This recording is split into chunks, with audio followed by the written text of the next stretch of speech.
کانپور مہر کے قریب گاؤں قطب دین شر کے رہائشی نادیہ ولد علی احمد شر 1.5 سال سے بیماری کے بستر پر ہے۔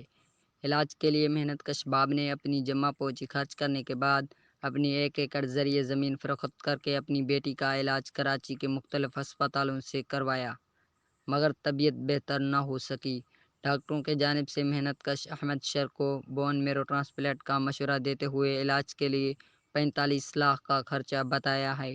پیسہ نہ ہونے کی وجہ سے محنت کش باپ کی جوان بیٹی گھر میں کسی مسیحا کی منتظر ہے۔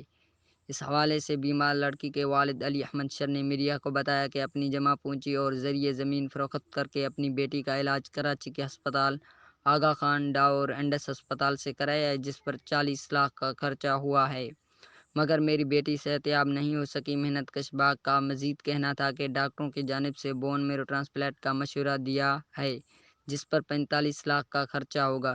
اتنی بڑی رقم اکٹھا کرنا ہمارے بس کی بات نہیں جو ہم اپنی بیٹی کا علاج کرا سکیں۔ بیماری میں مبتلا ناری نادیہ شر نے میڈیا کو بتایا کہ میں بیماری کی وجہ سے پچھلے 1.5 سال سے بستر پر ہوں۔ بیماری کی وجہ سے بہت تکلیف ہو رہی ہے، جس کے کارن جاگ کر راتیں گزارنے پر مجبور ہوں۔ مقامی افراد سمیت شہریوں اور انسان دوست افراد کی جانب سے چندہ مہم جاری کر دی گئی ہے۔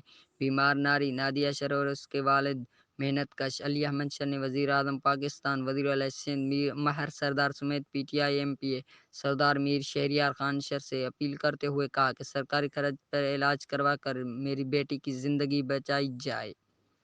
کیمرہ مین کے ساتھ ایاز احمد، ENN نیوز۔